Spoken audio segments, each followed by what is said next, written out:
In this video, you're going to learn what this walking pattern is, some of the root causes for a Trendelenburg walking pattern after a neurologic injury, and spoiler alert, there is a 90% chance it's not due to hip weakness, which is what a lot of you out there believe. So we're going to go into what some of the root causes might be after a neurologic injury, and of course, some exercises and some gait drills to help you walk with more even hips.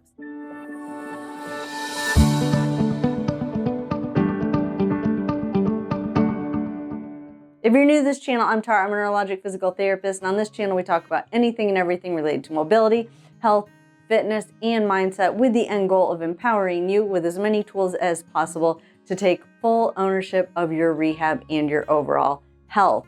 And today, this is our second video in a series that we're doing on gait deviations after a neurologic injury. Last week we went into a circumduction walking pattern, which is where you swing your leg around the side. If you do struggle with that, I will link that video in the description to this video, because I went into some tips on help to correct a circumduction walking pattern, but now we're going to go into a Trendelenburg walking pattern.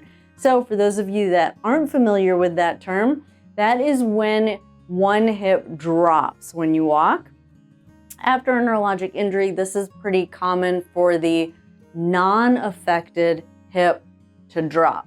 So when you're standing on your affected leg and you're trying to swing your other leg through, you get this little drop right here. And most people have heard, because this is the most common reason in the non-neurologic world, that it's due to hip weakness. And there's a small percentage of you after a stroke that, yes, if you strengthen your abductors, which is what